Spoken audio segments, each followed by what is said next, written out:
Hi, it's spring here in Minnesota, and it's time to do association spring walkthroughs. We're going to look at every building, look at every little item for repairs, maintenance, whatever we need to do. The asphalt apron is we've got a lot of settling, probably an inch, which has settled over the years.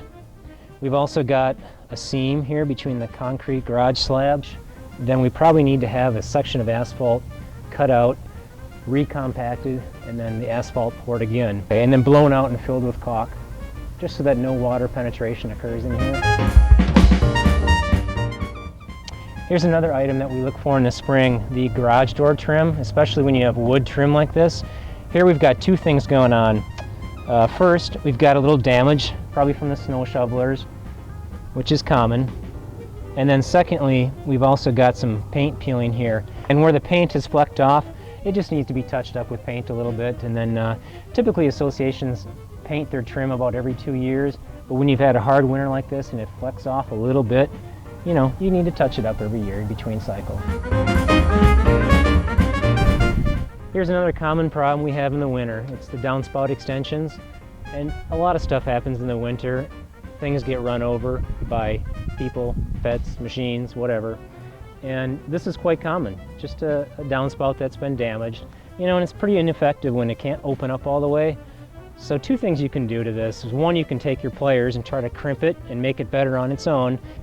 And the other solution is just simply to get a $5 new downspout extension and put that on.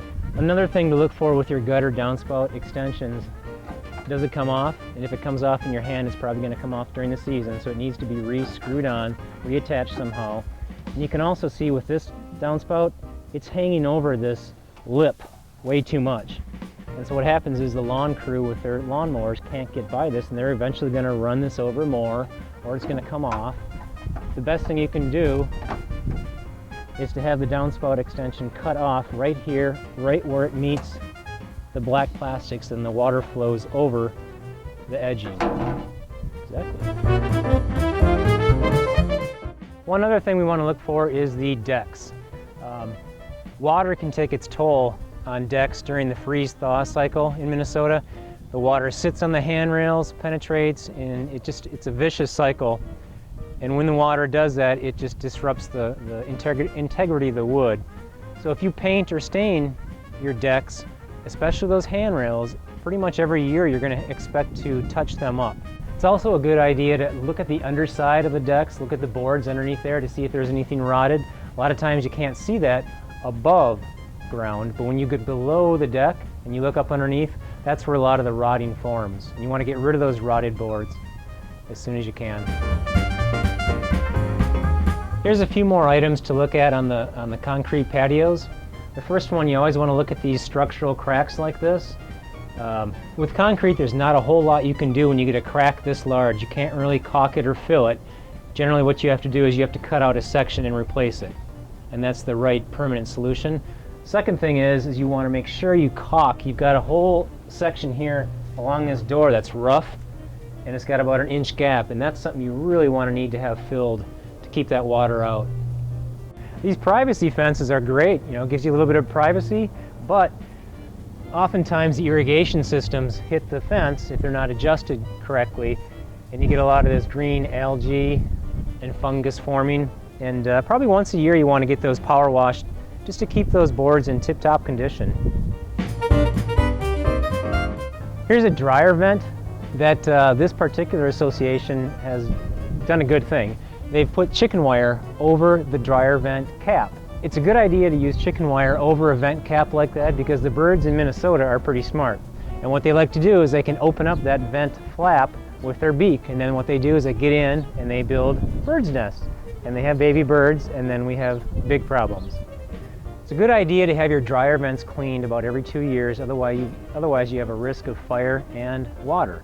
A lot of times dryer vents are in locations where homeowners just can't get to them, so many times the management company for an association will hire a professional dryer vent cleaner to come in. And what they use is a hose with an auger inside of it, and they go from your exterior vent all the way down to the source, to the dryer. And then the auger pulls the lint out, and so the lint actually comes outside here and they clean the lint up, but it's the best and only way you can really professionally clean a dryer vent. Always include roofs on your inspection list each spring. Take a look up there, and if you see any shingles that are curled up or lifted up, keep those. You may not need to do anything immediately, but keep an eye on them. If over time they don't go back down, you might want to have them resecured. And then also make sure you look down in the grass around the base of the house. If you see any shingles down there, call your management company. It might be a good idea for them to go up on the roof and resecure or install any loose shingles. Depending on whether the streets in the association are public or if they're private, the association owns them, you always got to make sure you maintain the asphalt. And if they get cracks that are 1/4 inch or bigger, then they need to be sealed. Then what you do is they route it with a router, and it smooths out all the rough edges, and then they fill it with sealant. And again, you're trying to keep that water penetration away. Any spring maintenance inspection should always include a look at the concrete. And here we've got some settling, some cracking. And what you really need to do to have this done right is you need to cut out a section of concrete, compact the base, and re-pour it. Because to try to patch up something like this, it's like putting a Band-Aid on it. It won't hold up. One other thing to look for with concrete is whether it's settled or not. And in this example, we've got a good inch trip hazard is what I call it.